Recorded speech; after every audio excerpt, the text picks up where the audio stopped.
A very good evening to one and all who have joined us for this wonderful evening to have this webinar. It's going to be more interactive session.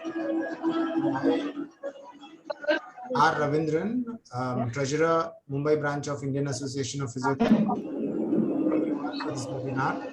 A few technical details before we enter into the main webinar. I request all participants to mute themselves to have uninterrupted viewing. There are some noise which drops in.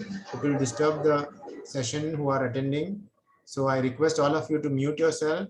You can keep your videos on because it's going to be more of interactive session. So the speaker will have you supervise, seen, so that there can be much more interaction if you are doing anything wrong. You can also come in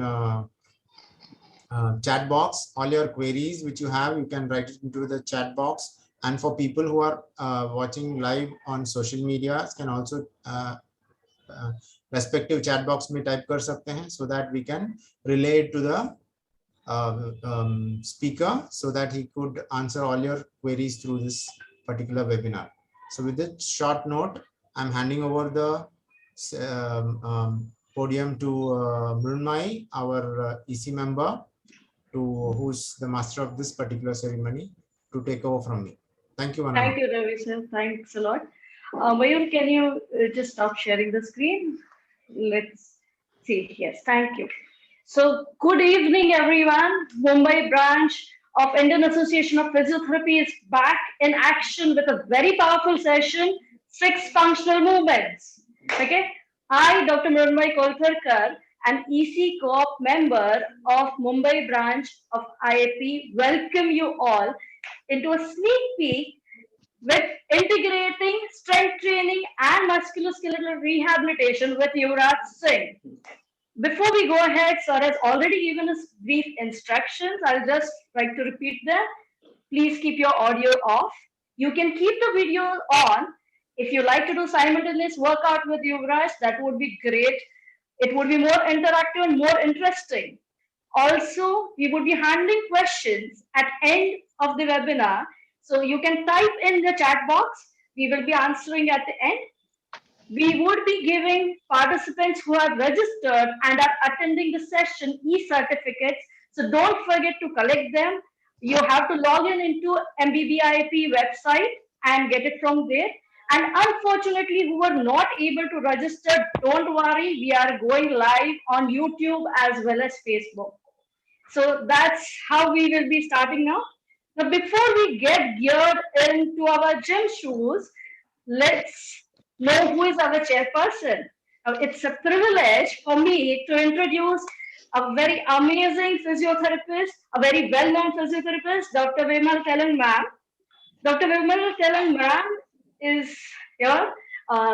Where can we have spotlight on ma'am? Let everyone know. Yes, thank you. So Dr. Vimal Telang ma'am is former head of Department of Physiotherapy at All India Institute of Physical Medicine and Rehabilitation, Mumbai. She is postgraduate from Mumbai University. She also has fellowship training done under UNDP from Indonesia and WHO bi-regional training in CBR from Sri Lanka. She was a PG teacher and guide for neurophysiotherapy students under MUHS. With 40 years of rich experience, she is not only involved in multiple projects with WHO, Department of Science and Technology, and various NGOs, but also she has numerous publications in international as well as national scientific journals and WHO training manual. She has organized various WHO seminars and workshops. She is also a recipient of various Best Paper Awards and prestigious IIP Oration Award. So please welcome Vimal ma'am. Ma'am, over to you. Thank you so much. Before I start, I would just like to thank the Mumbai branch and all the committee members for inviting me to chair this session. A real pleasure indeed. When we start, there's a very important topic that we are talking on today. As human beings, we have evolved as a result of the various activities which human being has performed, from hunting for survival to the modern age needs of technological boom. Developmentally also, movements have developed from proximal stability to distal dexterity in a stepwise manner into multiplanar, multidimensional, multi-joint working in great coordination and balance. As PTs or movement scientists as we are, we judge or evaluate movements with the variables of biomechanical alignment, its kinetics, its kinematics, the neural control of timing, balance, coordination, energy efficiency, etc., etc., etc., in order to maximize functions. Hence, the subject of functional movements and why train for functional movements.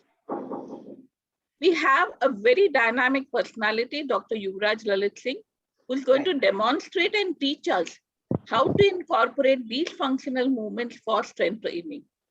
Lovely topic. Let's lift a sneak peek into integrating strength training in your rehab. Before I hand over to Yuvraj, let me just give you a brief introduction of this very dynamic personality. Yuvraj Lalit Singh has had 14 years of experience as a clinician and an academician. He's an entrepreneur as well, being a co-founder of a healthcare startup. He completed his master's from MUHS at GS Medical College in 2010. He also holds PG diplomas in healthcare management and clinical research. As far as work experience is concerned, he was with the MGM School of Physiotherapy, where he headed the sports PT unit for 2 years, as well as the clinic coordinator of the World Spine Care Clinic, which is affiliated to WHO. He's accredited in functional training through CrossFit. He's a faculty for NSCA India. As I said, he's an entrepreneur. He's the co-founder and director at Care at My Home. He's presently rehabilitating musculoskeletal and sports patients at his clinic, a very nice name, Positive Physiotherapy. He has many accolades to his credit. He was ranked second in MPTH MSK from MUHS and first rank in Mumbai 2010, for which he has been awarded with the Dr. Manik Shahani Prize from State GSMC and KM Hospital from the Diamond Jubilee Society Trust. He has received a certificate of merit from the Vice Chancellor and a medal from the Mumbai branch of IAP. And I hand over to Dr. Yuvraj Singh to carry forward the webinar. Thank you. Thank you so much, ma'am. Telang ma'am has been a teacher to all of us, and I remember my MPT days when she was a teacher more than anything. And BBIP brings back memories. We used to have BBIP functions in Lala Lajpat Rai College because of the situation. We are in the webinar mode, but I hope this changes soon and we are back in person very soon. Okay, yeah. So okay, so I will get straight away to the topic. Okay, it's a very interesting topic, and I will explain you how the evolution of this happened in my life also.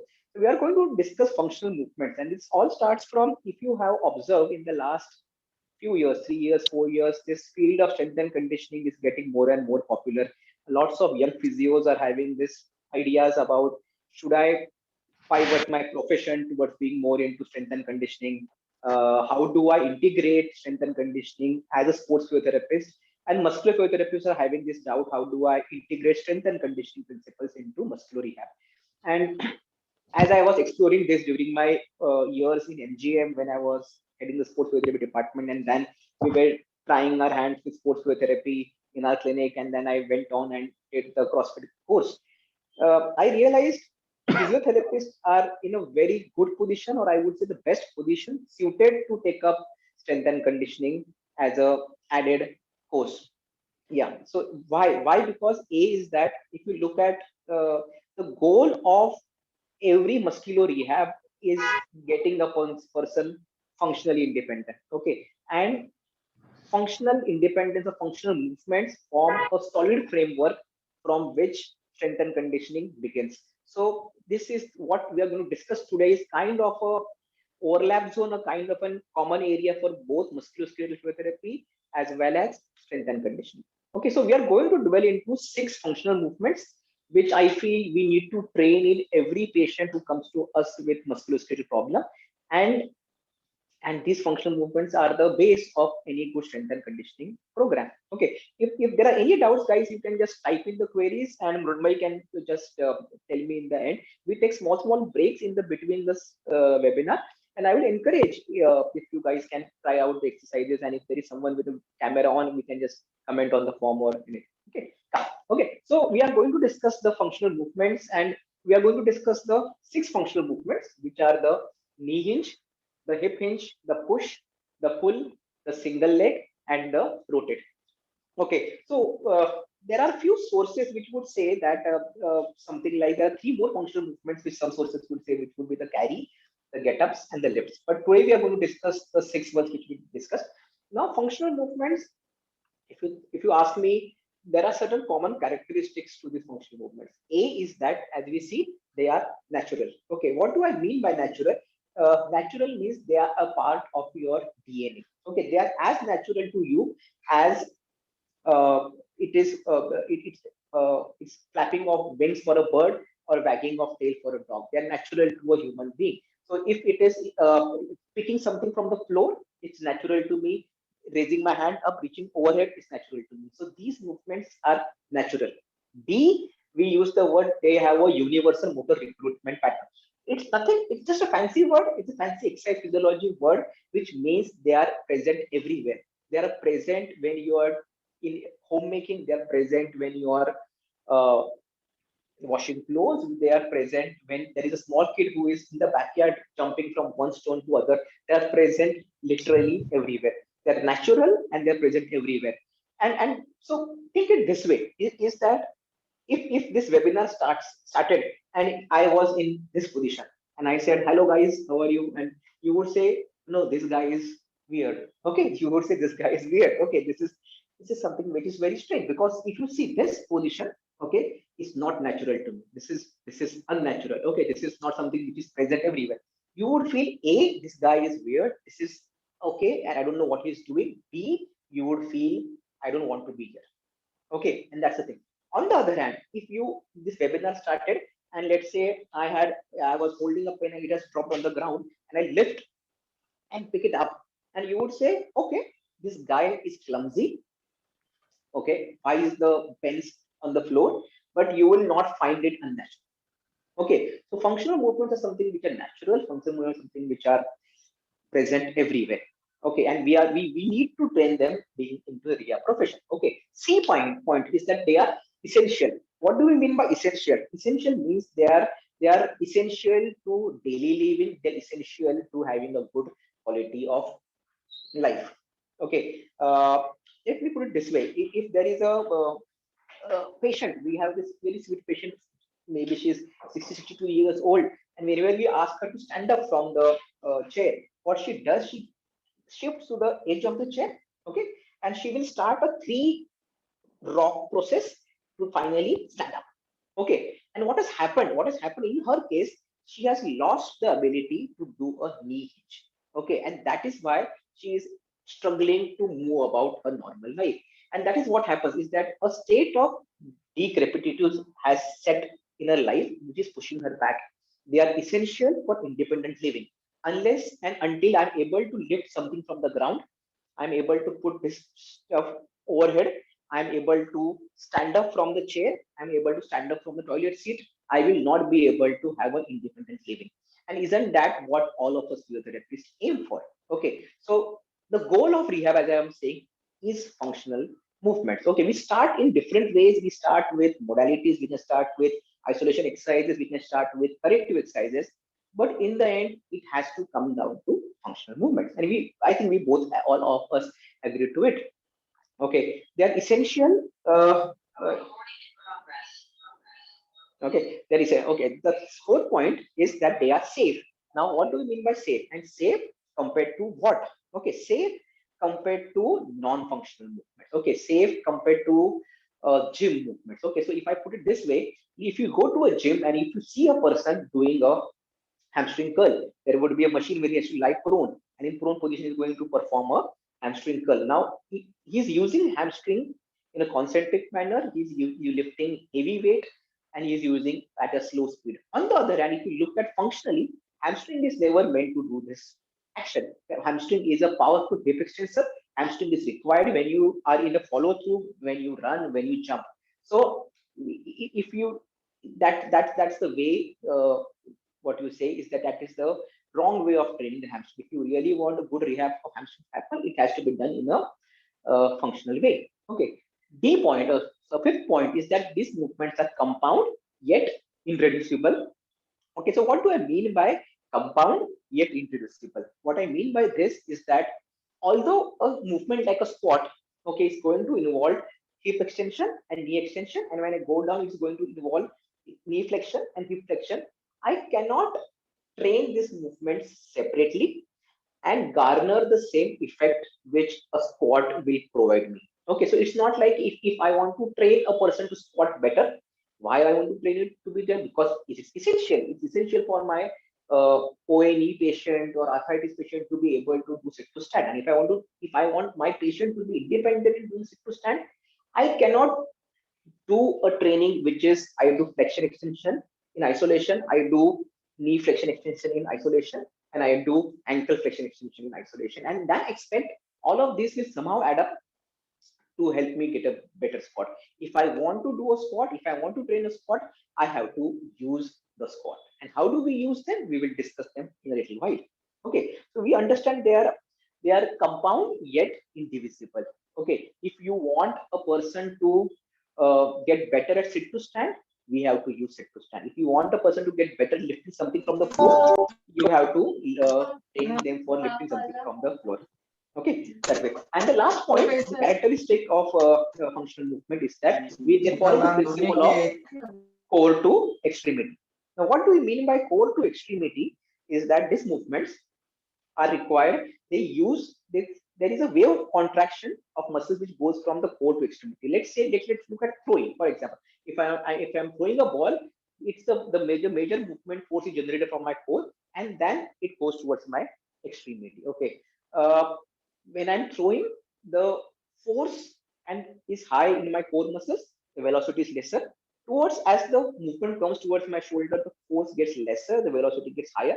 And as I'm getting to my distal weaker parts, the force gets lower and the velocity gets higher. So they follow a principle of way of contraction from core to extremity. Violation of this movement is seen, let's say, if you ask me to throw with my other hand, and because I'm not synchronized of doing that, I'm going to do something which doesn't follow the principle of core to extremity. And if I'm not doing that, they become unnatural, they become very, very unsafe. Okay, another example of core to extremity is that if you're doing a squat, rather than moving from my central areas, I start moving more from my peripheral areas. Okay, and this is an example of core back squat.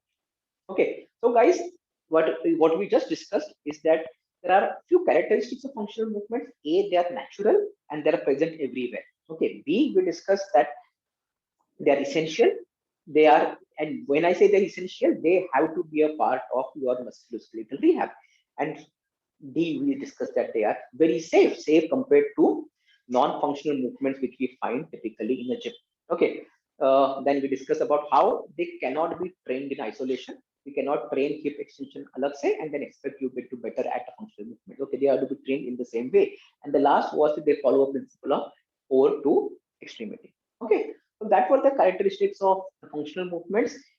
As we discussed, there are 6 functional movements which we want to discuss today: the knee hinge, aka the squat, the hip hinge or the deadlift, the shoulder press or the push, the bent over rows or the pull, the rotate, and the single leg. The 6 functional movements, lot to discuss, guys. We straight away get on to the first functional movement, which is the squat. Okay, so I asked Priya to join us here.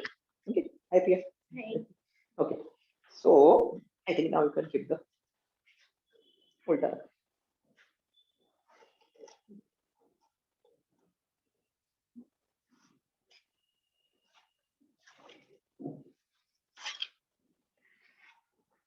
Okay, cool. Okay, so squat as a functional movement is found everywhere. It is found when you stand up from your chair. It is found when you stand up from your toilet seat. It is found when you get out of your car. So it is something which is found literally everywhere. Priya is going to show us 2 squats, the ideal way of doing a squat. Go for it, Priya. Nice. And profile view, yeah. And perfect. Okay, so that was a perfect squat. Okay, and now what constitutes a perfect squat? Okay, is that what we use the word is points of performance. My experience is that although we physiotherapists talk a lot about functional movement, functional rehab, but we are not that great at understanding or cueing the movement when it comes to a perfect squat, and we are not that great at understanding where the deficiency lies that way. So what we are going to discuss is that we are going to discuss where the problem can happen and how do we correct it while you're training the functional movement. The first thing is that what I say is points of performance. Let us first describe what constitutes an ideal squat. The first thing is you should maintain a neutral spine, a normal S curve of the spine. Okay, and here we are more and more concerned, more than anything, on the lumbosacral region of the spine. Okay, a little bit distributed. Yeah, yes, this is better. Yeah. Okay, the lumbosacral, the lumbar region of the spine, and there is a curve which should be maintained throughout the squat. Go for it. Yeah. Okay. Yeah, irrespective of the angle of the torso, the lumbar curve is maintained and get up. Beautiful. Okay, neutral spine means that the curve is maintained. It means that the spine is resisting any movement into flexion or extension. Okay, second point of performance would be the weight in heels. Okay, that means when she goes into a squat position, okay, go for it. Okay, okay, the weight remains on her heels. So what we don't want to happen is she is shifting the weight anteriorly. Okay, am I blocking it? Yeah, sorry. Yeah, sorry. Okay, so what we don't want is that she shifting the weight anteriorly. What we want is she is engaging the big posterior muscles and the weight remains on her heels and get up. Good. Okay. Okay, that's good. Okay. And third point of view is she completing the full range of motion while doing the squat? Okay, go for it. Okay. Now, what has to happen visually, I can say is that when she's doing a good squat, her hips should go below the knees. Okay, either I can see it visually or I can just keep a PVC pipe over her knees and just see if her hip crease is going below the knees. Okay, and get up. Okay, the fourth point of performance in this is the line of action. Okay, that means when she's initiating the squat, is she initiating from the hips or the knees? Okay, so if you see Priya doing the squat, she's nicely initiating the squat from the hips. Okay, one can get up. Okay, a wrong way of doing this would be initiating from the knee. Okay, that would be wrong way. Okay, and the last point of performance, which we need Priya in the frontal plane, is that the knee tracking. Okay, that way. Go up and go down and come up. Okay, and this is the perfect way where her knees are following the natural angle which is made by her toes. Okay, so guys, let's again recap and let's go into the right setup for a squat. Okay, what has to be done? She has to maintain a shoulder width distance. That's good. Okay, keep your hands at 120 degrees. Okay, abs in, maintain the lumbar curve. Okay, look towards the horizon and initiate from the hips and perform a nice squat. Nice, go below the knees, maintaining the curve. Now come up. Okay, and you end with a nice hip extension and knee extension, and that is what I would say is a perfect air squat. Okay, now there are lots of things can go wrong when you are doing a air squat. Okay, the first thing which we can go wrong here is we are bending too much or the lumbar curve is not getting maintained. So show us a squat where you are bending from the lumbar spine. Yeah, so we see a lot of our patients doing such kind of a squat where they are bending a lot from the lumbar spine. Get up. Okay. Now, how do we correct this? What do we cue so that this gets better? Okay, is that one we can say is that as you go down. Okay, yeah, and keep on continually pushing the hands upwards. Okay, that's it, and get up. Okay, so we can ask her to continue actually going into a squat. Let me just show this. Okay, yeah. As I'm going into a squat, ask them don't take the hands down and keep on pushing the hands upward as you're going nicely into a squat. Okay. Other thing I can do again, go for it, Priya. Okay. Now, as she's going into a squat, I'm going to give her a target. 8 seconds. Good. But yeah, and 120. And your hand should not touch the PVC. go down, go down, go down, go down, go down, go down, and come up. And that's good. Okay, so we can give her either a verbal cue, we can give her a tactile cue, or give her a target so that she doesn't bend excessively from the lumbar spine when she is doing the squat. Okay, अगर ये भी नहीं हो रहा है, and we'll come down to कि thinking अगर ये भी नहीं हो रहा है फिर भी वो जा रहे तो क्या कर सकते हैं? What is the best way is to reduce the target or reduce the height, कितना depth में जाना है. Okay, we will get to that. Okay. Okay, so that was about the squat. Other thing which happens is that she can either bend excessively from the lumbar spine, okay, or she can bend excessively from the T spine. Okay, so go for it, Priya. You are now slouching from the T spine. Yeah. Okay, so we see a lot of our patients doing such kind of a squat and get up. Okay, so इसके लिए क्या कर सकते, दो चीजें कर सकते हैं. One thing is we have to basically, this is happening because she is not engaging her posterior chain muscles well.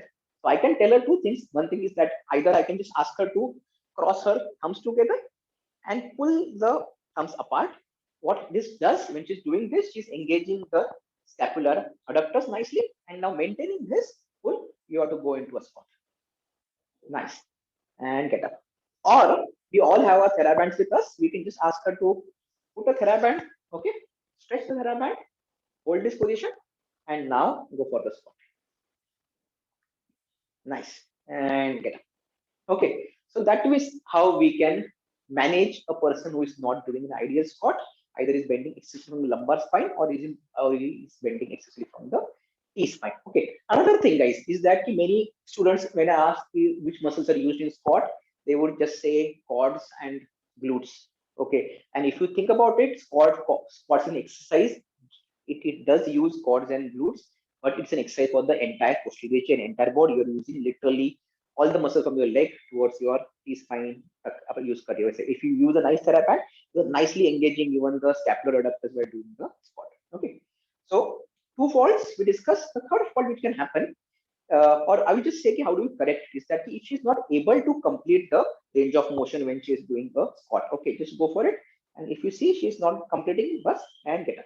Okay, और क्या होगा अगर range of motion complete नहीं है, she would then start doing some kind of a trick. Okay, so when she goes down now, she starts bending excessively from the lumbar spine. Go down, yeah, इतना तक गया बस, and now she starts bending a bit from the lumbar spine. Okay, तो यहाँ पे क्या कर सकते हैं, instead of doing it wrong, what we can do, get up here, we can give her a nice target. Okay, so I keep this stool here. One second, इसके ऊपर और करते. Okay, and I keep something more. Okay, so Priya, now you have to squat, yeah, and you have to sit on the medicine ball. Yeah, go down and stay and come up. Cool. Okay, one more time. So मैंने क्या कर दिया, सिर्फ उसका surface मैंने उसका क्या कहते हैं depth बदल दिया. Okay, we have a lot of old patients who come to us and they have an issue of doing a basic squat, so they might struggle even doing this kind of a squat. Okay, so यहाँ पे भी आप क्या कर सकते हो, you take the chair and keep some pillows on the chair and give them a squat from a higher surface. Okay, and as they are getting better and stronger at doing the squat, then you slowly start reducing the pillow. Then chair निकाल के stool लगा तो stool निकाल के और depth में जा सकते हो if you want to, if you think it is safer to go for that. So you can always make the squat better by manipulating the depth of how much you want to go. Two faults we discussed, guys. First we discussed about how do you maintain the lumbar curve. First by asking them to keep on pushing the hands up, okay, or by asking them to pull a TheraBand apart. And how do you work with the depth is by giving them targets. Okay. Third thing which can happen when she's doing a squat is that when she goes into a squat, she raises her heels up. This is another problem which we have seen in most of our clients. Okay, so your heels are raised. This stuff, yeah. One second. Yeah. Now go for it. Yeah. Yeah. Now if you see when she's going into a squat, yeah, heels get lifted up. Okay, this is getting lifted up. Okay, and we see this a lot. Maybe technical terms बात करने गए तो these are those patients who have posterior chain tightness. Okay, इसमें क्या कर सकते हैं when she goes for a squat? How do you cue this? Going for a squat? Okay, that. Okay, I just ask her to push her hips backwards. That's it. Okay, this is one thing which I can do and get up. The second thing which I can do, and which is that if you see is that why she's lifting it up is because maybe the depth is too much for her. Maybe you can then manipulate the depth. Okay, tell her don't go into full squat, just go into a half squat. Yeah, yeah, bus, and then get up and squeeze your buttocks. Okay, cool. So that's the third fault which we had, is what do you do when you have this? Okay, what if you see what we are not doing? We are not dividing squat into any other peripheral exercise. If there is an issue with the squat, we are still sticking to the squat. We will play around the squat, but we'll use squat to train squat that way. Okay. The next thing which can happen is that face the camera now, the front view, and when she goes down, she will have what we say is the knee caving in. Okay. Yeah. And we see a lot of people having this kind of problem where the knee caves in. Okay. Get up. Okay. Whatever be the reason is tightness or weak glutes, to be reason. Okay. What we want to do, we want to train glutes to fire while doing the squat. Okay. So what I'm going to ask Priya to do is to do the same squat, but when she goes down, press against my hand. Wonderful. And get up. Nice. Press against my hand here. Yeah. And get up. Beautiful. Okay. दूसरा चीज है, as we always do with our patient, is that we can ask them to use a TheraBand. Wonderful. We use a TheraBand above the knee, shoulder width distance, feet slightly turned outwards. Yeah. Look up, abs in, chest out, stretch the TheraBand and go down and stretch the TheraBand. Beautiful. And get up. Okay. So again, now being a physiotherapist, I am very sure you can play with this. You can use a TheraBand, manipulate the height, give them maybe one more TheraBand around their hand, but use the squat to train a squat. I think that is the take-home message for today, is that you want to train them to get better at sit to stand, manipulate, give them cues about the lumbar spine, T-spine, use TheraBands around the thighs, around the hands, engage the posterior chain better, give them good cues, okay, manipulate the height of the depth in which you want to go, but use a squat to train a squat. Okay, because this, and why we are discussing this, because this is a rehab point, but now we are talking about sports point, is that this squat becomes the foundational exercise to go into strength training. And we'll discuss that a little bit later, is that if you are doing a good squat, then I can start loading you. Okay, and that is the next point for us, is that now imagine there is a, let's say, there is a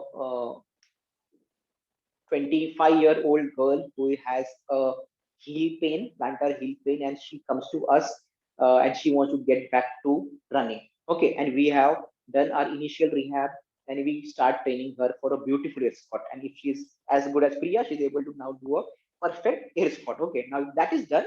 Now we want to start loading her. We want to now take her from a perfect air squat into strength and conditioning. So if you see, guys, what we are doing is that unless air squat is good, I'm not loading her. Okay, so we will now go into loading her using weights. But now, for now, we are using a PVC pipe.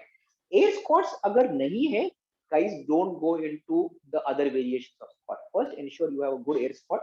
Air squat proper hai. Now we'll go for the next exercise, which is the back squat. Okay, so here you are using a PVC pipe, but you can use a barbell or dumbbells also. We discussed that. Okay, yeah. So distance between the how much should be the grip is that both our hands are 90 degrees. The right hand is 180 degrees, and that is the grip. Okay, she's yeah. And when your hands are up, you have tried to tell her to try to rip the bar apart. Okay, so she's using her adductors, scapular adductors, and now take the hand, keep it on your scapula. Okay, this way. Okay, yeah. Now the mistake jahan pe hum log karte is that the PVC is not on the neck. Okay, yahan pe nahi hai. It is on the scapula. Okay, okay, that way. Okay, and then in this position she's ripping the bar apart so that I'm getting a good packing position on the scapula. Okay, in this position now we will do a nice, yeah, side view. Yeah, nice.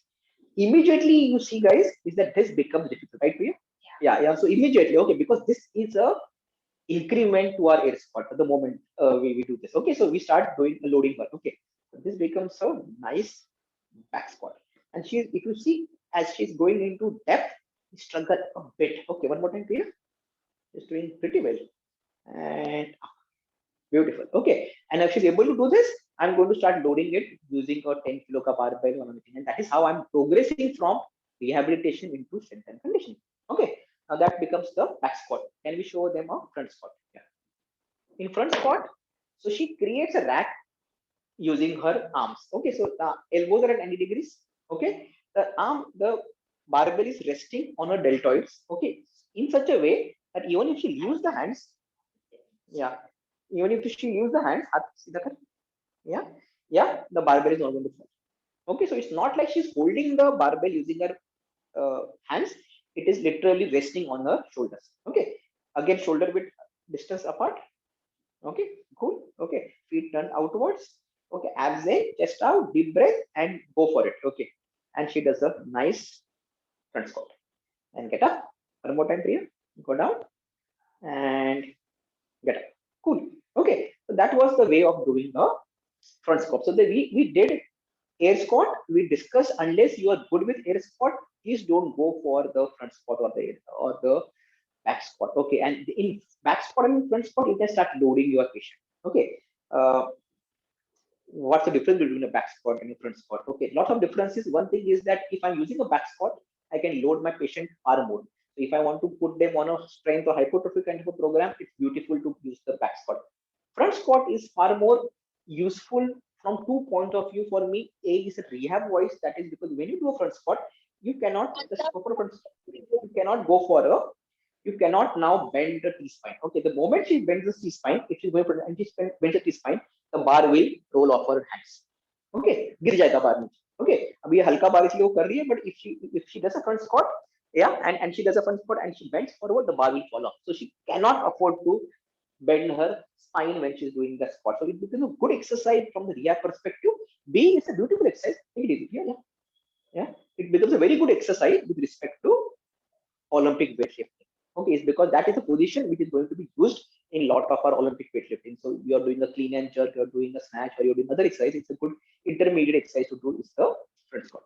Okay, so that's your back squat and a front squat. So if you're good with air squat without any weights, take them to either back or front squats using barbells.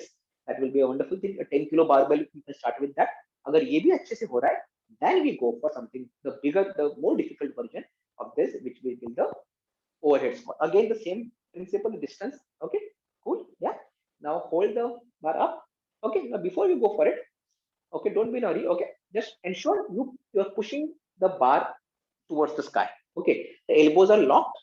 Okay, she's nicely engaging the trapezius. Okay, again you're ripping the bar apart so that you are engaging the scapular adductors. In this position, now give us a profile view here. And now go for a front overhead squat. Go for it. Nice. And get up. Okay, यहाँ पे दो तीन गलतियां हो सकती है. एक है कि when she goes for a front squat, she starts bending forwards. Yeah. Okay, so people with issues with flexibility will have this kind of a problem. Come on. Okay, so how do you cue this so that she does a perfect overhead squat? What we do, I keep another PVC pipe a little at the midfoot level, and here you don't hit the PVC as you go down. Go for it. Yes, and go up. Nice. One more time. Go. Nice. And go. Okay, and that is the nice way how can I cue for a good overhead squat. Okay, another thing which can happen in many of our people is that we see is that either they overextend from the they hyperextend from the shoulders. Okay, and most of at least females have a range which is this kind of a thing which may happen. This may ensure karo the bar remains over the midfoot, or in terms of this just behind the ears. We don't want the bar to be too much away from the body. Okay, it has to remain just behind the ears. Okay, so that is about your overhead squat. Okay, cool. I think good. Okay, so that was about our back squats, front squats, overhead squats. Okay, now we get back. Okay, so as we discussed, when I say functional movements, I mean to say these are generally our patients are going to come with these problems. You are going to have deep arthritis patients who are going to say, I'm struggling with standing up from a chair. You are going to have patients with hip fractures who are going to struggle standing up from the bed.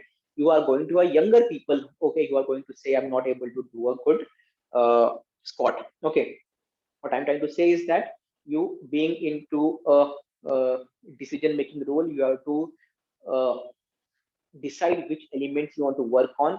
Once their high irritability phase has settled down, start using functional movements into your rehabilitation.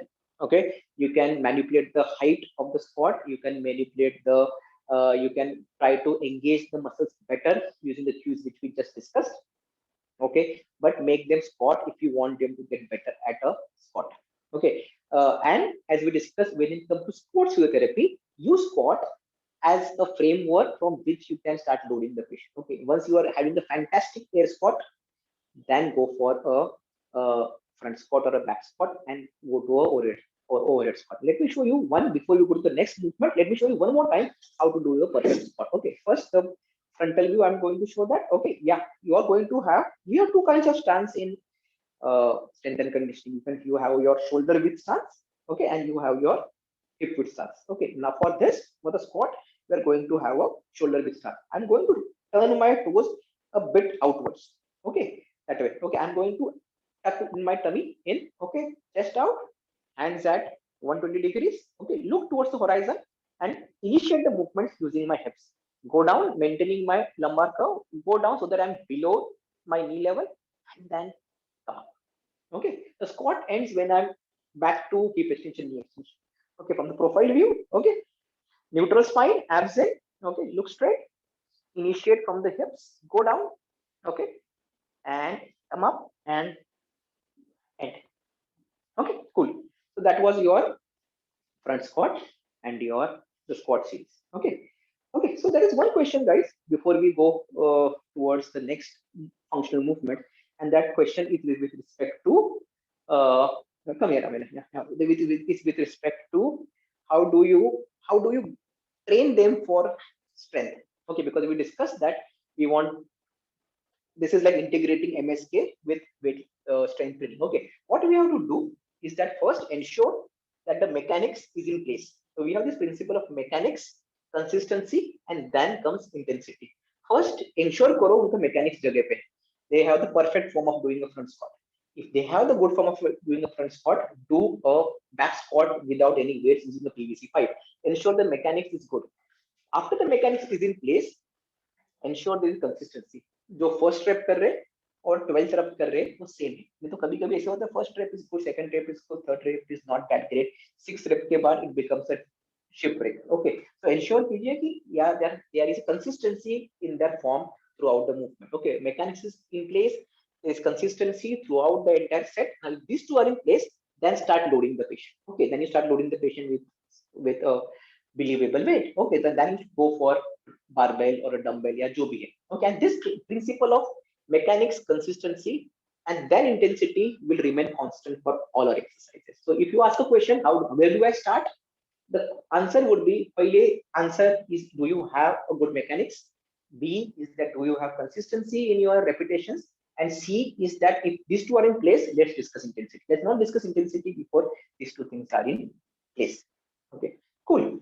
Okay, so that was about the squat series. Yeah, please type your questions, जो भी रहेंगे, and I will try to answer them.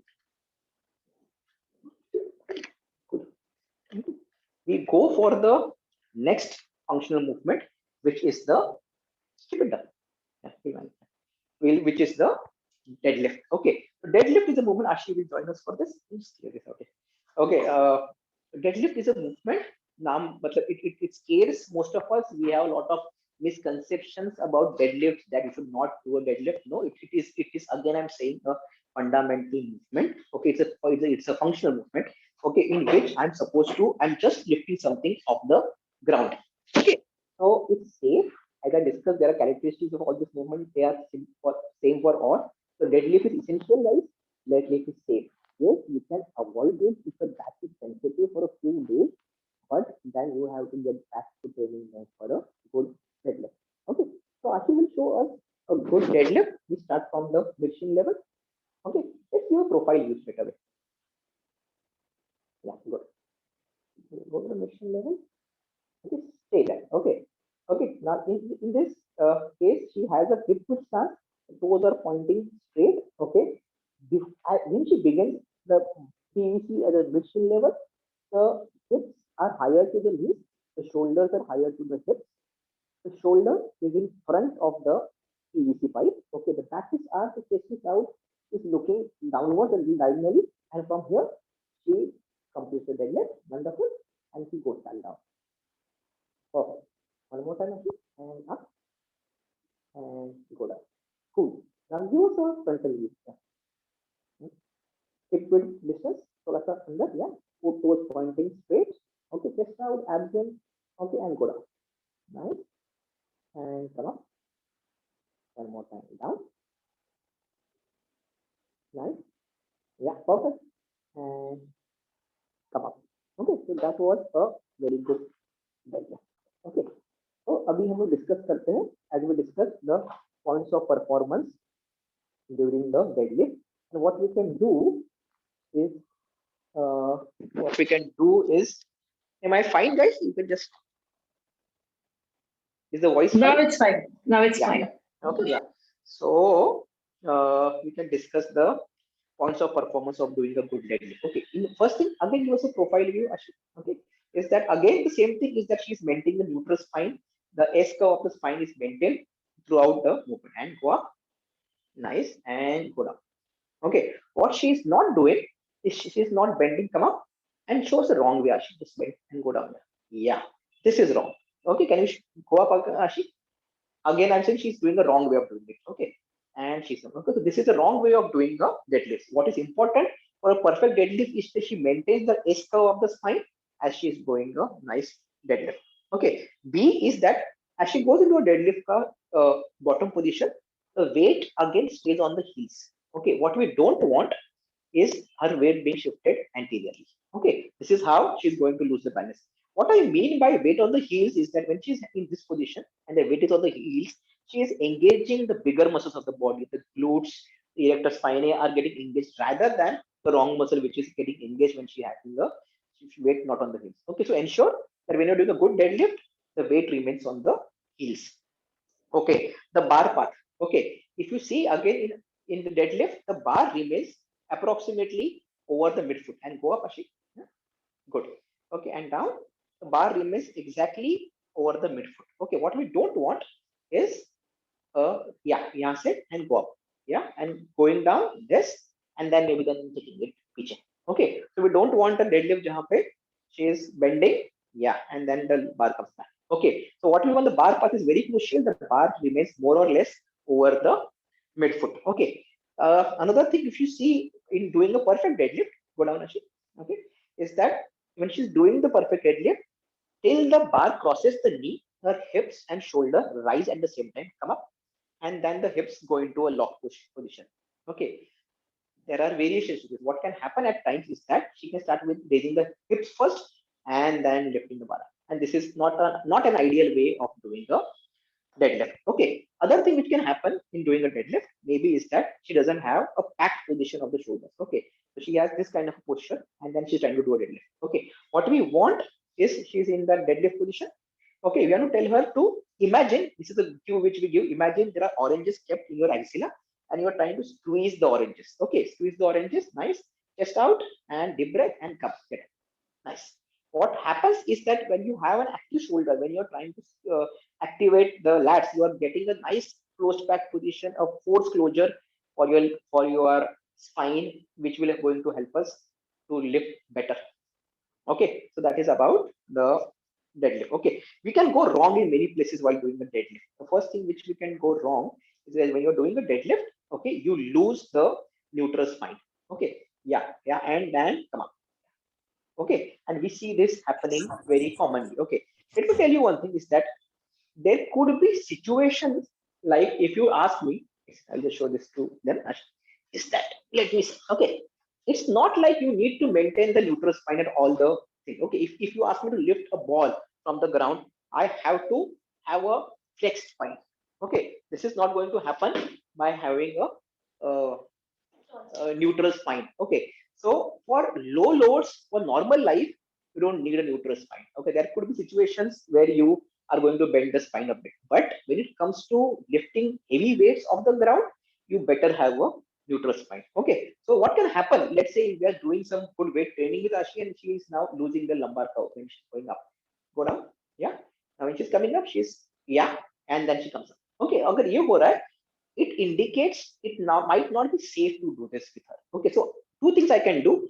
Either I can reduce the weight which is lifting, or B, I can manipulate the range from which she could lift. Instead of starting from the mid shin level, I can start from the knee level. Okay, यहाँ से, and now she come get up. Nice. Okay, again down.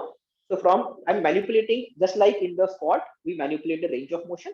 I'm now manipulating the range of motion for the deadlift. We start from the knee level and then we come up and block it. Okay, so that is how I can work on this. Okay. The second thing which has happened is, yeah. So what we can do is, what if, as we discussed, is that she is raising the hips first rather than the shoulder. Okay, so it's this, and then she is coming up.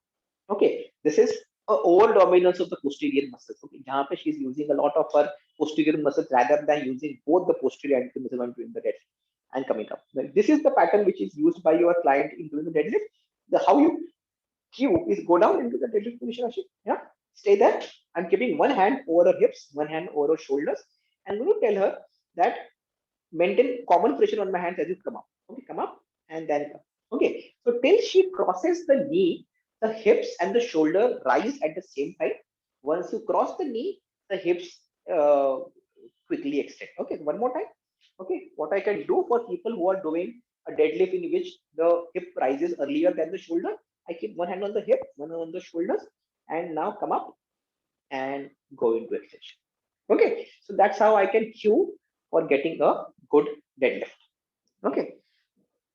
Yeah, okay. So again, I'm saying that once you have a good deadlift, then we move on to loading that person. Okay. यहाँ पे एक और चीज है कि we have seen a lot of patients, especially patients with chronic pain, patients with back pain, losing the hip hinge, losing the ability to do a good hip hinge. Okay, so you ask them to do a hip hinge and they are generally going to do something like this. Okay, your profile is something like this. Okay, and then just not kitna bhi try karo, they are not able to do a good hip hinge. Fear, maybe somebody has told them don't bend downwards. I have seen healthcare professionals giving advice, don't bend at all from the spine, which is not ideal. What you can tell them, it starts from the training for a deadlift or a hip hinge starts from something as simple as asking them to just do a hip hinge. So we ask them, you can ask them something like, you are standing, oh, come here, Aman, like with the camera. Okay, yeah, come stand here. So what we can tell them, stand on this side. Yeah, we can tell them is that let them stand 1 foot away from the wall. Okay, stand straight and ask them to just touch their buttocks to the wall. So ask them to just touch their buttocks to the wall. Ask them don't move your knees. Knees आगे नहीं जानी चाहिए. We want just the buttocks touch the wall. So you want to first basically do this and get up. Okay. Okay. अगर ये difficult है, go 1/2 of it more near and just do a nice hip hinge. Okay, this becomes the start point of training a deadlift. ये possible है, go थोड़ा आगे and now do a deeper deadlift and go down and up. Okay, अगर ये possible है, we ask them to do what we say is a good morning as an exercise. So you have a PVC against your in your shoulder position and you do a good morning. This is a Japanese way of doing a good morning. Ask them to do a nice good morning. There are very interesting cues which we use in clinic. We can ask them something as interesting as, imagine you're holding a shopping bag in your hand, okay, and the gaadi ka darwaza khula hai. You cannot now use your hands. How will you close the door? And what you have to do is you have to use a hip hinge to push the door of the car and lock it. Okay, so you have to be very innovative of how do you get that thing trained. Okay, so train the movement first, as again we discussed about the mechanics, the consistency and intensity. First, ensure they have a fantastic way of doing a hip hinge or a deadlift without lifting any weight. Okay, you can start by just training against a wall. You can move away from the wall, use a PVC pipe. Then as they're getting better, then start making them go down to the knee level. अगर वो possible है, make them go down to the mid shin level. अगर ये possible है, then ensure करो वो there is a consistency in their reps. If they are able to do a good deadlift from the mid shin level, ensure they are able to do 7-8 reps consistently with the perfect mechanics. If that is happening, then you start loading them. And how much to load we'll discuss a little later. Okay, so that is the right way of doing a deadlift. Okay, cool. Now deadlift, agar possible, just like in squat, we had a air squat air squat progressed to a front squat or a back squat, and that progressed to a overhead squat, which was incrementally difficult. Don't jump to front squat or back squat before you have a good air squat. That's what it is. Just like in the same way, in a deadlift, from a deadlift, if the deadlift is good, you can incrementally progress to something called as a high pull. Deadlift to high pull. In this case, yeah, you are going into the deadlift position. She is going to finish the deadlift. 1, 2, 3, go. And then she is going to take the weight up to her clavicle level and do it. Okay, go down. 3, 2, 1, go. Wonderful. Okay, here's a profile view, Ashish. Okay, so this becomes a deadlift towards high pull. This becomes a core strength and conditioning exercise. And go. Wonderful. Okay, and what has to happen? यहाँ पे गलती कहाँ पे होती है? Is that, can I show it? Yeah, is that key? You don't want to. You have to finish the hip extension before you start raising the rod up. Okay, this is an exercise which starts emphasizing to transfer the power from the legs to the upper extremity, because in most sports, if you see, the power is going to be generated by the legs and going to be transferred to the upper extremity or the hands. Okay, so this is one exercise which emphasizes that, is that you will start lifting the weight from the ground, you will finish the deadlift, and then you will take the bar up to the high pull. Okay, so again, a very fundamental strength exercise is could be from deadlift to a high pull.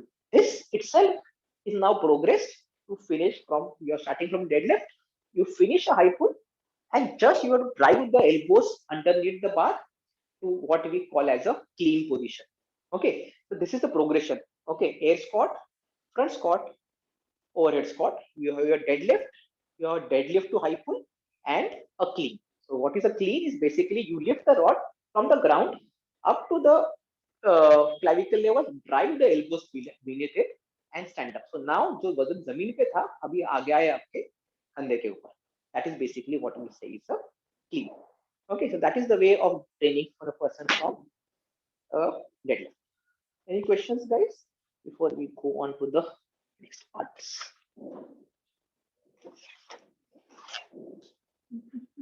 Okay, so we call Priya back again. Okay, and we now look at the third functional movement. Okay, now we start moving a bit faster. Okay, so I hope no confusion, guys. We are looking at functional movements. They are basis of a muscular rehab, and B, they have to be done properly before you take the patient towards strength exercise. If the mechanics are good, is consistency in movement, start loading your patients with the same movements. Okay, so we then go for the next functional movement, which is your shoulder press. Okay, shoulder press. Shoulder press is a movement जहाँ पे आप वजन अभी shoulder level से अभी आप उसको ऊपर रख रहे हो. So you are holding a डब्बा and keeping it on a shelf, ऊपर के shelf पे. That is nothing but your shoulder press. Okay, so Priya will show us a good shoulder press in profile view. Yeah, profile view. Yeah. So you have your hip width distance. Okay, the bar, yeah, is resting on the this thing on the shoulders. Okay, what she's going to do is, yeah, do a nice shoulder press. Go for it. Yeah, nice, cool. Where she ends, she's going to end behind the ears. That is very important. Lead with the elbows and come down. Wonderful. Okay, one more time, Priya. 1, 2, 3, and go. Okay, and down. Nice. Okay, so if you see one thing what Priya is doing when she's going for shoulder press, she's tucking her chin backwards so that the bar doesn't have to move around the chin. Okay, it's basically chin tuck, and then she takes the bar straight up. The bar remains more or less in the same line when she's doing her shoulder press. Okay, good. कहाँ पे गलतियां हो सकती है यहाँ पे? A is that we have seen many people जहाँ पे shoulder press करेंगे, they will have a very bad base of support. Okay, so they are going to either hinge from the hip or the lumbar spine. So do a bad version of a shoulder press. Yeah. Yes. Okay. And back. Okay. तो यहाँ पे क्या हो रहा है कि she is not engaging her posterior chain well before she goes for a shoulder press. यहाँ पे क्या कर सकते हैं हम लोग? I can give you a couple of advice. One thing which I like a lot is by telling them, imagine, okay, you are gripping the floor here, and now क्या कहते हैं, ripping the floor apart. मतलब if your legs are this way, okay, you are trying to rip the floor apart. Okay. Okay.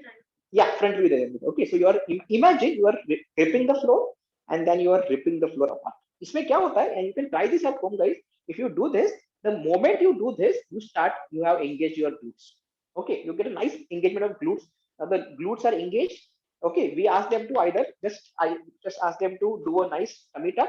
Okay, yeah, tummy tuck. Okay, and this, stub it up, and now glutes are engaged, tummy tuck is engaged, chest out, deep breath, and then do a nice shoulder press. Yes, now then that gets better. Okay, so that is how you can do a good shoulder press. Okay, एक दूसरी गलती इसमें होती है, again your profile view is that many times one thing is they don't have a stable spine, and B, what happens is that when they do a shoulder press, they don't have a full range of motion. So यहाँ पे instead of going behind the ears, they are somewhere, they end somewhere here. Okay, they went somewhere here. That is the end position of the shoulder press. This can happen because of multiple of reasons. This can happen if you don't have good flexibility of the posterior chain. This can happen if you don't, or in other words, you don't have a good flexibility of your lats. This can happen if you have a T-spine stiffness. Thoracic spine stiffness, this is going to happen, and then you have to maybe work individually. But at the same time, tell you, if you keep on doing shoulder press, you are working on flexibility of the lats. You are working already on the T-spine stiffness. Okay, so these are the 2-3 things which happen with the shoulder press. Okay, shoulder press. Now, once she is able to have perfect form of doing the shoulder press, neutral spine, the bar is going straight up. One more time here, you can do it, yeah, and go up. Okay, the bar always stays approximately over her midfoot. Most of the exercise, if you see, the bar stays over the midfoot. Okay, and when she comes down, she leads with the elbows and she comes down. Okay, now if she has a good form of doing the shoulder press, start loading it. Okay, you can use, instead of doing a bar, you can use 2 dumbbells and do a nice shoulder press. Okay, this is, and then you can start loading more and more. Okay, once this is good, once you are good at shoulder press, you can go for an exercise which is the push press. Okay, so just like we had air squat, front squat, overhead squat, we had deadlift, sumo deadlift, high pull, and clean. Now we have shoulder press, and from shoulder press, what we have is a this thing. I mean, keep it here. Lighting issue. Okay, from shoulder press, we have now come to the push press. Okay, Priya will show us a profile view. Yeah, a nice push press. Okay, okay, she's going to do a dip, matlab, yeah, and then goes. Okay, so she's going to take the dipping the knees little anteriorly. Yeah, slower version. Now she's going to extend the knees rapidly. Now once she's extending the knees, then she's pushing the bar up. Okay, can I show them one thing, please? Okay, yeah. So what is happening here is that when she's going down, okay, this, and when she comes up, the bar, because of the momentum, is getting lifted off the body without doing anything. Okay, और ये होने के बाद, I'm just using that momentum to push the bar ऊपर. Got it? Okay, one more time, please. So this is again an example, guys, जहाँ पे you are using and go up. Beautiful. Yeah. Again, one more time. Down and push. Beautiful. Okay, again an example where you are having क्या कहते हैं, where you are having energy getting transferred from the legs towards the front view, towards the hands. Okay, good, go for it. Nice. And if you think about it, guys, if you see in kitchen ना, हम लोग कभी डब्बा ऊपर रखना है ना, कभी हम लोग सीधा नहीं करते. We always have a kind of a thing जहाँ पे हम लोग legs को use कर रहे हैं to drive the force up. Okay, we never do this. We always do this, and that itself becomes a good exercise. Shoulder press becomes a very, very good exercise. Okay, इसका third level is we just show it to you, which becomes a posture. Yeah, to profile you. Just show it once. Yeah. Okay, from this, what it becomes more and more dynamic, more and more exercise. 3, 2, 1, and go. Yeah, perfect. Okay, so shoulder press becomes a push press. The push press becomes a posture, and that is how you progress to strengthening. Okay, cool. Muscular rehab mein we need a perfect shoulder press, and if you then want to take them to strengthen conditions, start loading the shoulder press, take them towards the push press, and then take them towards the posture. Okay, yeah. Now let's show them the pull patterns. Pull patterns where we just have 2 things. We take dumbbells now this side. Okay, cool. So the ideal bent over row. Okay, this is one exercise which emphasizes the pull pattern. Okay, so she's going to have the dumbbells. Now, if you see how she's holding the dumbbell, they are not straight; they are slightly turned diagonally inwards. Beautiful. Okay, now again the profile view. Okay, she goes hip width apart. She again goes into kind of a deadlift position. Go down. Okay, now यहाँ पे इतना ही फर्क है. Now the hips and the shoulders, hips ऊपर are in a kind of straight line, so that her torso is parallel to the floor. Okay, the weights are exactly over her ankle. What we don't want is the weights being here. The weights are exactly over her ankle. She's looking down. Don't look up. ये करोगे तो you will strain your neck.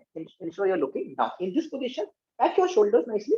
Yeah, and now pull the elbows towards the hip. 1, yeah, and 2, beautiful, yeah, and 3, and 4, and take a break, get up. One more time, front view now.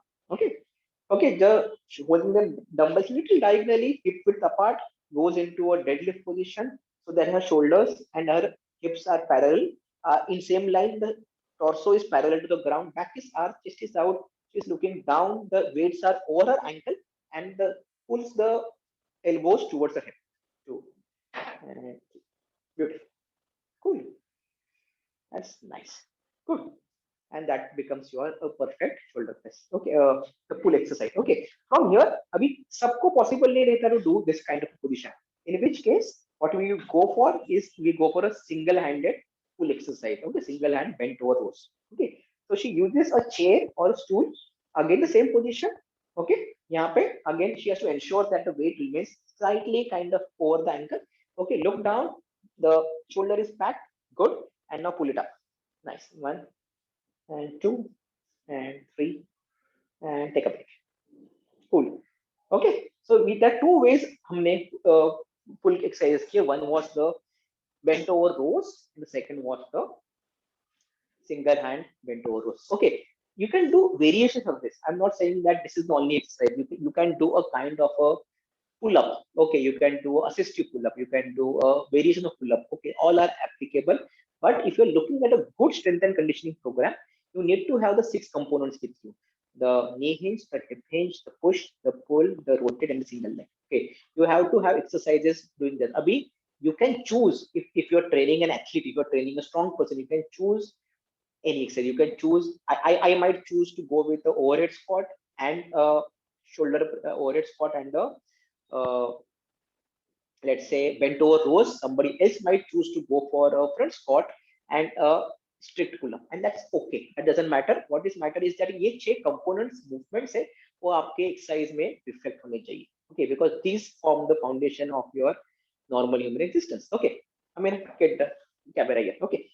Okay, now the question comes is that we discussed the 6 fundamental movements, we discussed the characteristics, okay, we discussed the points of performance here, we discussed how should we go about, how do we initiate mechanics, consistency, intensity. Jo hai. Now the question comes is how much to load them, okay, how much to load them. Okay, what is important is that we understand the concept of, now if you want to be very theoretical, you have to look at the concept of being the RM, the 1 RM, and if you कितना वजन उठाना अगर प्रश्न ऐसे आता है, and let's say the person has now crossed the boundary of muscular rehab and now is into the area of strength and conditioning. Okay, and now we are taking him to a gym and we are deciding how much to load him. It comes down to finding his 1 RM and asking ourselves what is the goal of doing this exercise. Okay, is the goal power, strength, hypertrophy, or endurance? If the goal is to get him better at endurance, okay, you select something like a 60% of 1 RM, you do more than 12 reps and you do 2 to 3 sets of 12 reps. Okay, if my 1 RM, let's say, of doing a deadlift is, let's say, 90 kilos, okay, I'm going to be at 54 kilos of weight. I'm going to do 15 reps and going to do 3 sets of deadlifts if my goal is to improve the endurance of my muscles of the deadlift.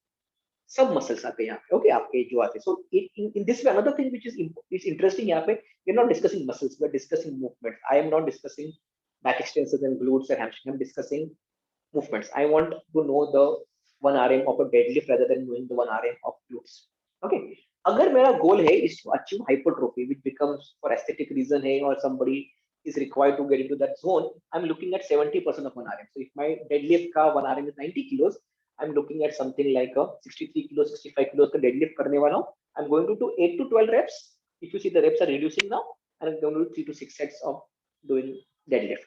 Okay, if my goal is strength, and believe me, in many of these cases जहाँ पे sports rehab में रहता है, the most of these athletes want good strength. In which case, I'm looking at almost 85% of 1 RM. That means I'm looking at something like 75 kilos. If my 1 RM is 75 kilos for deadlift, less than 6 reps. Okay, abhi I'm not doing 10 to 15 to 20 reps, because the moment I'm going beyond that, it's gone. Okay, it's not going to really be effective to improve the strength. Okay, and I'm going to do less sets. I'm going to do only 2 to 3 sets of doing the deadlift. Okay, so if you see one mistake jo hum log karte is that many people go to the gym or they want to get stronger but they are doing 30 reps 40 reps, so kuch matlab nahi aata वैसे. The question is goal kya hai? The goal is improve endurance, carry on with that. The goal is to get hypertrophy, look at 8 to 12 reps at 70% of 1 RM. The goal is to get stronger, you are looking at 85% of 1 RM and less than 6 reps per set. Okay, the fourth thing which is I think very discussed rarely but it's crucial most to sports rehabilitation or sports performance is explosive strength, or one word is the power. When you're discussing power, jahan pe I'm looking at if I want to get better at throwing, if I'm getting better at taking runs between the crease, I want my power to get better. If I want to get better at doing a jump so that I'm able to smash, okay, I want a good power. Now, if I want to train for power, I'm looking at something like 90% of 1 RM. Okay, I'm doing 90% of 1 RM. That means if my 1 RM is 90 kilos, I'm at almost 80 kilos. Okay, jahan pe I'm going to do less than 3 reps, I'm going to do 2 or 3 reps, then I'm going to do 3 to 5 sets. So I'm just going to go to the gym that day. I'm going to put 80 kilos on the deadlift ka bar. I'm going to do 2 reps, walk away, do it 2 more times, and my deadlift is done for the day.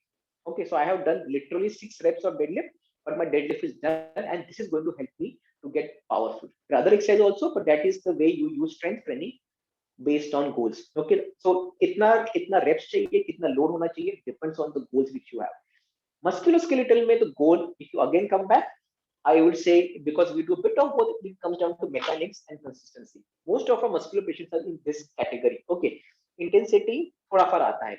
Agar intensity aata bhi hai, most of them are for us are in the endurance zone, which is the safe zone, where we want them to 15 reps of doing a air squat or 15 reps of doing a back squat using a 10 kilo ka barbell.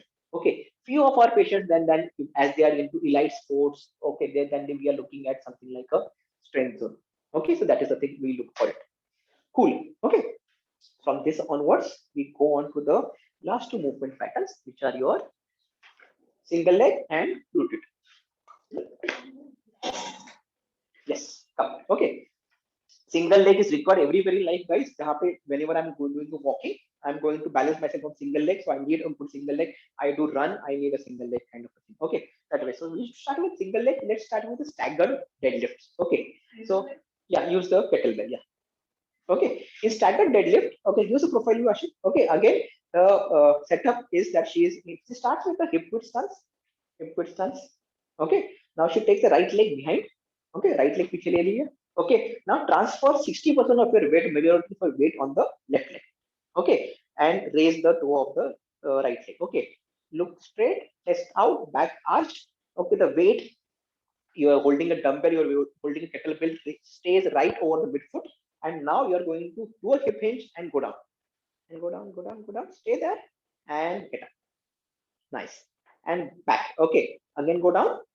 The deadlift ends when she comes up and blocks her hips and knees. Okay, and that becomes a beautiful way of doing a staggered deadlift. Right exercise. This is called as a staggered deadlift. Okay, let's do frontal view of this.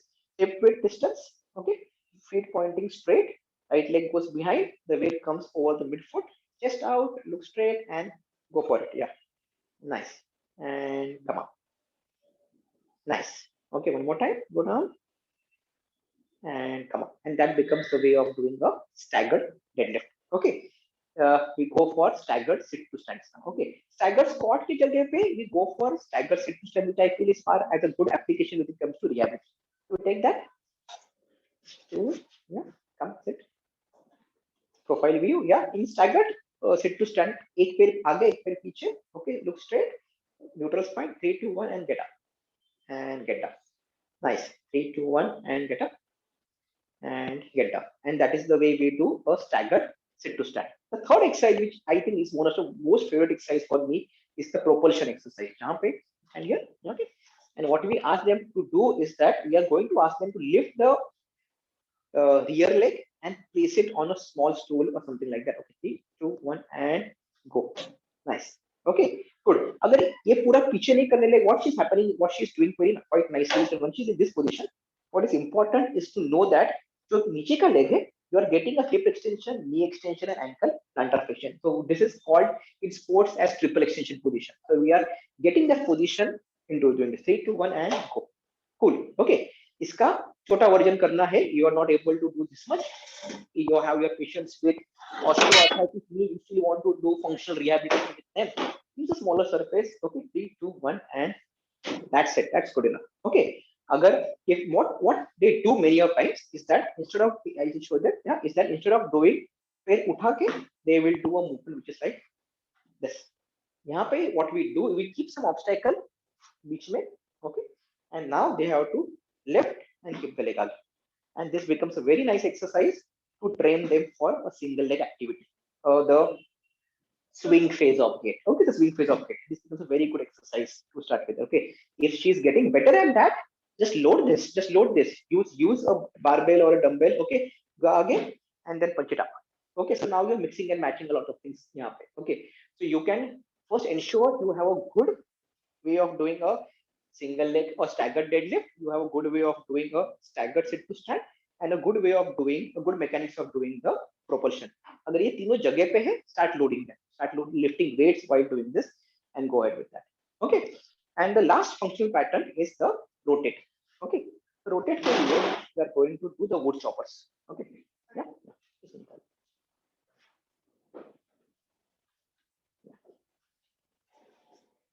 Cool. Yeah. In wood chopper, yeah, we again use a छोटा वाला 1 2 please. Yeah. Yeah. Okay. In wood chopper, you use a chair or a table. Okay. We are going to put the weight on the right shoulder. The left leg is on the table. And imagine, we are going to tell her that imagine there is a wood, pile of wood which is kept outside the left foot, and she has to chop it and chop. Nice. And go up. Okay. The eyes track the weight as she's moving, and chop and go up and chop and goes up. Beautiful. Okay, and यहाँ पे आप उसको load धीरे धीरे बढ़ा सकते हैं. Okay, so that becomes your wood chopper as an exercise. One exercise which we are using quite a lot in our clinic, which is your rotate, clean, rotate and press. Okay, यहाँ पे again if you see now we are mixing and matching a lot of exercises together. Yeah, go. Yes. Yeah, so the weight is kept on a surface. She stands just next to the weight. Okay, hip width distance. She goes and grabs the weight, takes it into, does a clean and lifts it up, and then she can do a press and down and down. Okay, 1 2 3 and go up. Good, and press. Nice. Okay, so that is the way we train a person for doing a good rotate exercise. Thank you, Ashi. Okay, so guys, that was about the 6 functional movements which we had there with us. There's one component, as we again discussed, you need to use these exercises in some or the other forms for having a good strength and conditioning program. At the same time, at the level of mechanics, at the level of consistency, they are beautiful exercises for musculoskeletal rehab. एक concept रह जाता है वहाँ पे, is that many people ask कि how do you program a person? How do you program a person? Let's say there is a person who comes to a musculoskeletal rehab physiotherapist like me and say, sir, show me a good exercise program for fitness. Okay, that is the thing. And what we do is we tell them 3 things. Your strength and conditioning program or a fitness program should have a bit of weightlifting, a bit of body weight training, a bit of monostructure. Basically, weightlifting आज हमने जो discuss किया. Weightlifting में you use the 6 functional movements, teach them good mechanics, and if they are having good mechanics, start loading them. So that becomes your weightlifting part.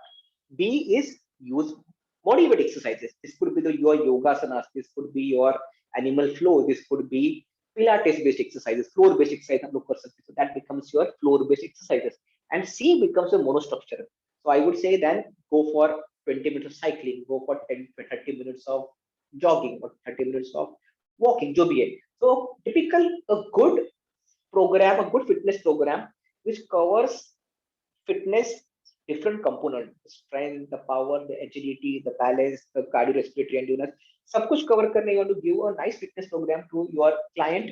Okay, you can ask them to do Monday for functional movement, which we just did. Mondays and Thursdays becomes a functional movements a day, and you do the same 6 movements. Okay, if first without weights, then progress them to lifting 3 kilo, 4 kilo, 5 kilo weights for that. Okay, be on Tuesdays and Fridays. you do body weight exercises. Okay, you can take them for yogasanas, you can take them for floor-based Pilates, you can take some other exercise without lifting weights. Okay, they will emphasize a lot on stability, proximal stability. You can work a bit on the flexibility part when you're doing this kind of exercises. And see is that on other days, on let's say Wednesdays and Saturdays, go for a cardio, go for your HIIT programs, go for your jogging, go for your cycling, go for swimming. Okay, so we do bit of this, you have a better chance of having fitness across the spectrum. Yes, thank you guys. We take questions now.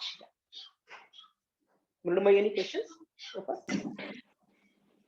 Yes, Yuvraj, we do have a question. Thank you so far, Yuvraj. It's been really insightful, quite, I would say, practical and innovative cues so far that you have given us. So definitely a wonderful session, a webinar that I can say. Yeah. We would take few questions now. First question is, out of the 6 functional movements, which should be trained first? Is there any sequence that one has to go apart from the goal that you mentioned? Yeah. No, I don't think so. There is any. Am I audible? Not fair enough. Yes, you're perfectly fine. Audible. So I don't think so. You have to, each of these movements are essential. So I don't think so. You can say that I'm going to only train the knee hinge. I have to train all the 6 functional movements. Even if let's say I have a person who has osteoarthritis of knee, okay, and क्या कहते हैं, and the biggest problem is the knee hinge. I still will train him for hip hinge. I still will train him for the push, the pull, because finally these movements form the crux of independent living. So there is a 70-year-old gentleman with osteoarthritis knee. I'm going to take the opportunity to train him for all the fundamental movements and not just the knee. So all the movements. Yes, I can choose to prioritize ki agar wo, if he has OA knee and he has a very poor hip hinge, poor knee hinge, I'm going to start with training him firstly for the knee hinge, but then I have to take him to training all the movements. Okay. And any sequence and repetitions also that we have to take into consideration? Anything particular, like so many repetitions? And what I because this is a kind of a gray area, so we don't have solid answers. But one thing is that we understand those 3 words of mechanics, consistency, and intensity. Okay, ensure what we play patients to do is we start with around 6 to 9 reps. Okay, 6 to 9 reps. We ask them to do 2 to 3 sets depending on the irritability. Okay, and we do 6 movements, 6 to 9 reps, 2 sets, and 6 movements. That becomes good enough program for our musculoskeletal patients with chronic back pain, with low irritability shoulder pain, and osteoarthritis of knee. Okay, and from there, then we build it on. Then comes now if there is a person who is crossing that mark, jahan pe now he wants more than just getting good at the functional movements, then we have to start asking goal kya hai apna. Are we here looking at endurance of muscle? Are we looking here at strength? Are we looking here at power? Are we looking here at hypertrophy? And based on that, as we discussed, we can then load them accordingly. okay, that's great. And what are your idea on using wrist straps or lumbar corsets while doing deadlift and this? I know most of the people usually with back pain. I would say use them. Like I have seen people who are into intense weight training, okay, who are at like the level of strength training and power training. They're lifting 100 kilos and 120 kilos. These are the guys jahan pe they tell me that for safety reasons they will use the lumbar support when they do the deadlift. They will use the wrist strap when they do the deadlift. Okay, but for people we should not use them. Yeah, like if you're doing mechanics and consistency wala program, no need of doing lift using any strap. They're not natural, as we discussed initially. The body has to move naturally, not really required. Yeah, once you are lifting high percent of 1 RM, yeah, you might want to use them. You might have to use them to get safety. Like what happens, like is my experience, when we do a deadlift at a very high, like my 1 RM would be 90 kilos. Okay, so if I'm doing a deadlift using at 90 kilos, I have fear that the bar might slip from my hand. Okay, the grip goes. So wahan pe I want to use a wrist strap so that I can hold the bar more safely. That there is no other reason. It is not going to help me prevent any injuries. Okay, that's great. Let's see if we have any other questions. Telang ma'am, I guess. Any questions, guys? Just looking at the You chat just box. asked the question which I wanted to. Yeah. Okay. I know I am into pulmonary, but I would just like to know, is there anything specific that you would suggest for pulmonary patients or patients who have lung problems they should take care while doing this functional movement? You know, you are the better person to answer. कि अगर देखो एक है कि pulmonary rehab में the goal is getting stronger. I think one of the goals in your Now we are having COVID patients most often. That's the reason I would like to know. so we had conducted a webinar on post COVID I think, and I think if you want to get stronger and if you want like the goal for physiotherapy is being functional and stronger. Okay, Correct. so you better use functional movements and then you keep on strengthening them that way. So rather than doing a pec deck, okay, rather than doing the lateral raises, okay, I will always prefer to do a squat, a deadlift, the shoulder press, the bent over rows, the rotate and the single leg. Okay, that way. So that is all. Or rather than doing a biceps curl or a triceps curl, I will better go for functional More of movement. action. Because the cardio is better. So if you ask me, I would say even in our pulmonary patients, you can start using the functional movements because kal jaake where are they going to get tired? It's not going to while doing this movement. They might be getting tired when they are pulling furniture. Okay, so better train entire system, the neuro, the muscular, the cardiovascular system for the same functional movements. Very true. And yes, we do have to keep saturation thing in mind in the consideration, desaturation. But yes, most of the squats, deadlift are considered to be stimulant for diaphragm also. So that's definitely a good exercise to consider for pulmonary rehab as well as in COVID patients.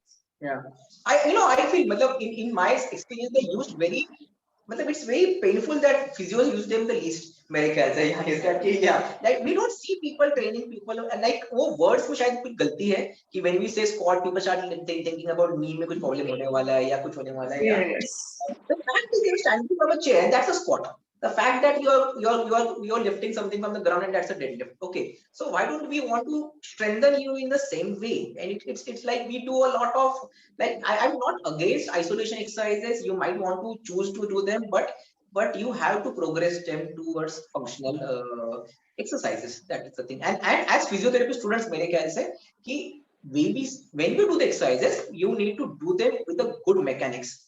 Now, what we have to do is that on our Instagram page, which is Positive Physiotherapy, we have uploaded the right forms doing the 6 exercises. So anybody who is there, you can go back. Of course, this video is live on. This is going to be there on YouTube, but you can get back to Instagram and check the right forms of doing the 6 functional exercises. That's a great Like thing. to add, sorry. Yeah, sure. Yeah, I would just like to add that while Yuvraj is speaking, he just spoke about all that using the. Now remember, even in when we are talking from a neuro point of view, it is, and what he said, that we are not doing specific isolated exercises for the muscles. It has been shown, research has shown that the movements as per your ADL or your functional movements are represented in the brain. So if I have for example, I'm using my biceps for lifting something for a movement or lifting a cup, then that the biceps, it is not like of course, Jackson said it earlier that it is the movements which are represented. So the biceps as a muscle is spread over as per the different functional movements. So just doing a biceps strengthening will not help. It has to be done in function. So only then will you get as the neuro component, the timing, and it becomes a programmed activity. It becomes something which is now ingrained and it gets embalmed in your brain. So it is, you have to do functional movements rather than doing isolated muscles, as you said. So because each muscle will get activated in the brain as a different area in your cortex, motor cortex, with relation to the different muscles, with the different movements. So therefore, functional training is essential. Ma'am, when I did the CrossFit course, and this is predominantly a course for sports and strength and conditioning, all the evidence which these guys are providing came from neurophysiotherapy. And I was surprised that matlab these guys are listening to neurophysiotherapy evidence so nicely, and we in muscular and sports are not listening to the same movement, that the same concept that the brain recognizes movements and not muscles that way. So they are using the principles of neurophysiotherapy and they are used from neuro rehab and they're getting it to musculoskeletal and sports. And I felt that is the way, like, this is what I strongly believe that that is the way to go ahead, is that you need to train them for functional movements. Yeah, I think we cannot isolate neuro and muscular separate, because it is finally the human body which is working in cohesion and optimally. So I think we are all very we are aligned. All parts of the body are aligned. I'll just get a little malalignment in any of the systems is going to cause a problem. So we cannot move in isolation, just like isolation into musculoskeletal, isolation into neuro, because it is finally each one moving the other.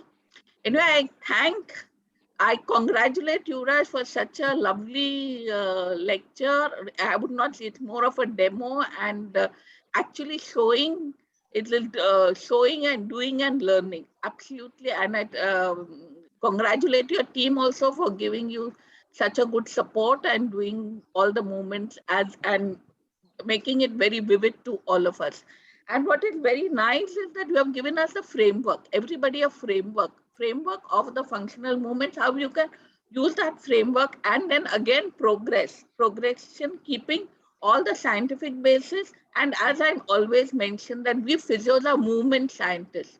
So we cannot move away from that. So we have to analysis of movement from all perspectives, neuro, musculoskeletal, cardiovascular, everything which will come into play. And the way you have spoken about the progression also, and from your mechanics and your consistency, and then go on to intensity. I think you have done a wonderful job. And most important also, as you said, goal setting as per the function. So it is going to be, as we all commonly say, need based. And finally, person has to do is a participation. So all our functional movements are going to help us into participation, whether it is a person for whatever the type of condition it is. So participation is a final goal, and we all move towards it. Thank you so much. Yes, I thank Bombay branch also for giving me an opportunity. Thank you so much. I hand over to I'd like to thank my team. Amena was there. Amena and Priya was there. Yeah, Ashi was there. Yeah, Pradna is not there here, but she's in our Thana clinic. Okay, that way. And thank you to Mrunmay for bridging me towards the BBIP. Thank you to Maria ma'am and Ravindra sir. And Ravindra sir, next time we would like to see physios doing the exercises. If that is one request, yeah, like rather than I doing it, we would like to see 150 physios doing the exercises. Absolutely done. We were, because this Omicron is there, so it is again going to be a cloud over us. So we really don't know how things are going to go ahead. So we didn't want to. We actually had been planning for only a physical workshop, but things were not in our favor. Then we had to curtail our evidences to give this thing. But in-depth analysis, I just had one query. If I have the time to ask. In our condition, we are a little conservative OPD setup. So we get a lot of patients with multiple problems, like some may have backache, some may have shoulder, they have a PA shoulder associated with something. So these kind of patients, how would we, is there any modifications which we can do from the traditional thing which you had suggested? Because for example, a deadlift, the person may not be able to lift something. So I understand it is a strength training perspective, but if you want to apply it on a patient, whether it is possible or should we wait for outcome? It's the practical problems which we really. I would just say, sir, like this is my way of looking at it. If it is high irritability, I will not go for it. If the irritability has reduced, I will use the same functional movement, but I will scale them down. So instead of doing a deadlift from the floor or from the mid shin level, I will maybe ask them to do a deadlift from the knee level or from the mid thigh level. उतना भी चलेगा, but I will still use a deadlift in my patient with back pain. अगर knee pain है, अगर पूरा squat नहीं हो रहा है, fair enough, I will ask them to do a sit to stand from a chair. अगर वो भी नहीं हो रहा है, it's also painful, and that's the reason why they have come to me that sit to stand from a chair is painful. I will give a couple of pillows and ask them to stand from that surface. But I'm going to, if the irritability is low, I want to use the sit to stand. Shoulder press, like let's say it's a full shoulder patient, of course I want to work separately on the flexibility, the joint mobility, वो तो करेंगे.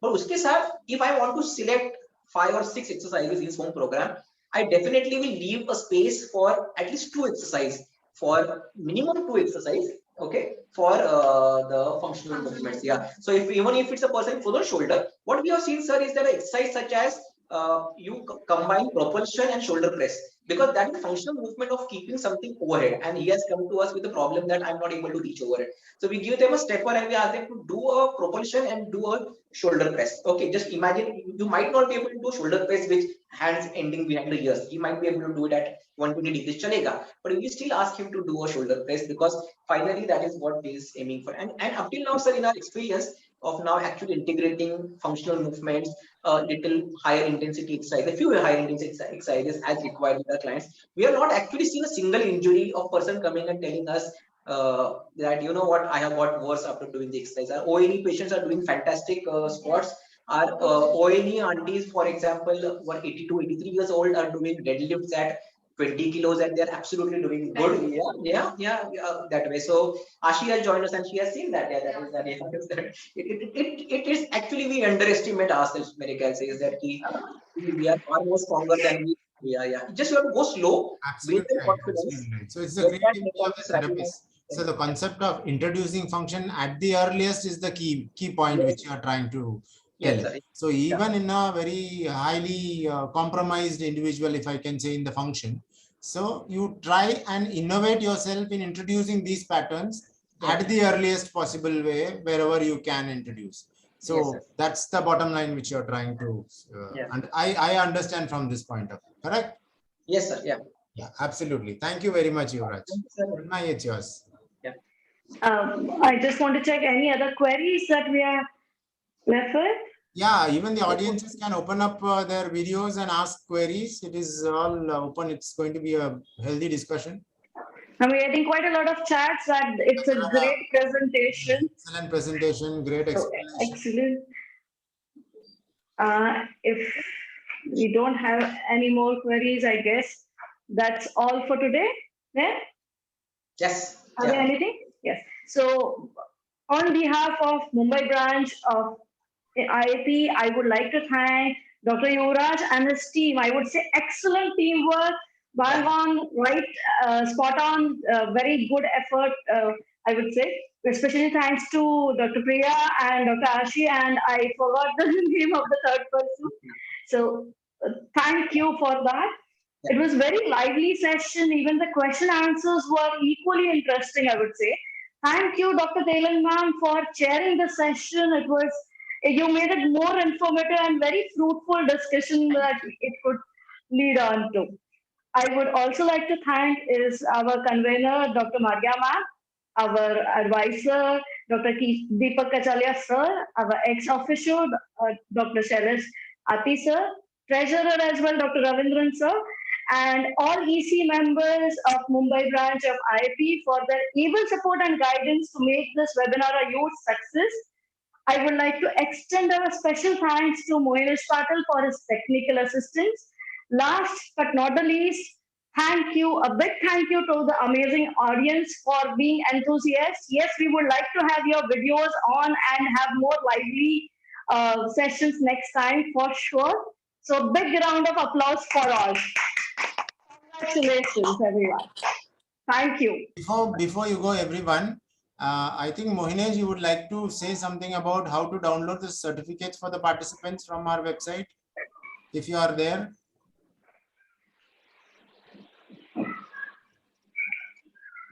I'll take over on that if he's unable to connect. No, I can do it. So what I request the participants to go to our website, which is www.mbbiap.in.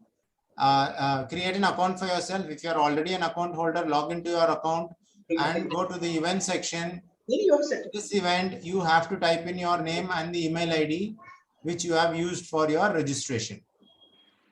Okay, and the certificate will be able to, you will be able to download the certification.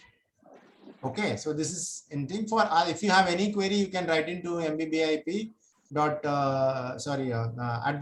@gmail.com or visit the website. The details are there in the website. Okay, thank you. Thank you, one and all. Thank you, Raj, Ashi, Priya, Thank you. Amaya. Good job. Keep it up. Keep up the good work. Many more. Thank you very much. Yeah. Maria ma'am. Yeah, I just Thanks wanted to for being thank all there, of huh? them. Thanks Yeah, for being and there. I was really happy to see that Ashi and also very fit and able to maintain the body contour, and Yuvraj picking up Very the nice. minutest details, which we see in our patients and say, okay, if your patient, that was the best part of it, Yuvraj. There's been mostly your posterior chain flexibility and all is not there, and it gets very difficult for the patient population. So you gave wonderful cues on how you could change and get them all, and very impressive. So thank you very much. And yes, we look forward to have a hands-on workshop. That Yeah. would be the ideal scenario now. So, okay, thank Maria, you once again. Maria, Yeah, I think ma'am. Maria, you and me should join Yuvraj. I should go to Yuvraj. Yeah, definitely. Yes. It happens only in BBIP where a topic which starts like strength and training goes into cardiorespiratory and neuro and all sorts, and everything blending together into understanding a conceptual framework of that particular. But you cannot isolate. One Yes, cannot isolate. Exactly. One has to see it in Otherwise, unison. so many webinars we've attended, it's only packaged. It's only packaged towards one particular theoretical framework. But I think it's a blend of these things which every therapist sitting here thinks only about a patient and how we can bring them up to the next possible functional independence which the patient can have. And that's exactly is hats off to therapist, and that keeps us pushing from behind thought process, pushes Mumbai branch to get more and more people who have this kind of approach towards the limelight. And thanks to our seniors, Shailesh Thati sir or Deepak sir, Maria ma'am, yeah. to give that thought process so that it stands out from all the other webinars which are there. Anyway, so big thanks to all of them, ma'am. And you especially, ma'am, for being there. Yes, ma'am. Maria ma'am, it's for you. Yeah, thank you. Very much. Thank you. Bye, Yuvraj. Bye, guys. See Thank you. you. Bye-bye. Bye. Good Thanks night. a lot. Bye, Telang ma'am. Thank you, ma'am, for Bye. joining. Thank Bye, you. ma'am. Thank you. Thank you, Bye, everybody. Thanks. Bye, bye Thanks. everyone. Bye, sir. Deepak sir, thank Bye, you. bye, bye. Thanks a lot. Very well done. Yeah, Yeah. Moini, All of are you. you there?